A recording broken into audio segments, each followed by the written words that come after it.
Bienvenue dans ce tutoriel Relate. Aujourd'hui, on va voir ensemble comment personnaliser son espace de travail afin de se l'approprier pleinement et d'être plus efficace. En haut à gauche de l'espace de travail, on retrouve notre avatar avec notre nom. En appuyant dessus, on va ouvrir le menu de gauche. Tout en haut se trouve le bouton de déconnexion.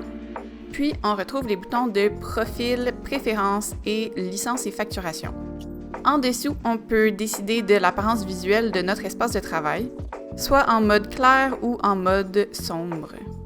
Puis dans la section affichage, on peut afficher les auteurs, fonctionnalités qu'on aborde dans le tutoriel de collaboration, et on peut aussi mettre notre espace en plein écran, comme je le suis en ce moment.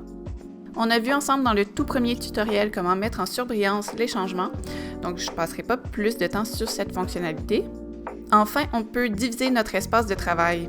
Si vous travaillez avec un grand écran, ça peut être pratique de diviser son espace en 2 ou en 3. On peut, par exemple, avoir un espace personnel d'un côté et un espace collaboratif de l'autre. Maintenant, voyons comment personnaliser encore plus notre espace Relate. En appuyant sur Préférences, un menu s'ouvrira avec toutes les préférences que l'on peut modifier.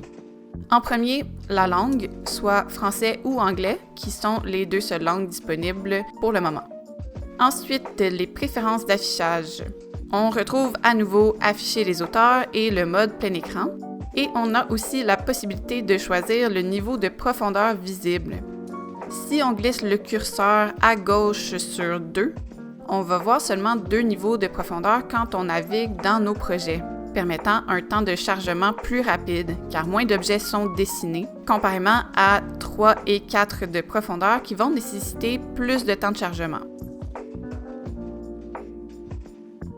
3 de profondeur est habituellement un bon compromis, mais si votre réseau est plus lent, vous pouvez descendre à 2, recharger la page et vos projets vont s'afficher plus rapidement. Puis, on a la préférence d'écran Retina qui s'adresse principalement aux utilisateurs de MacBook, principalement pour compenser le zoom de l'affichage de l'espace de travail s'il n'est pas au bon ratio. En poursuivant, nous avons les fonctionnalités de navigation.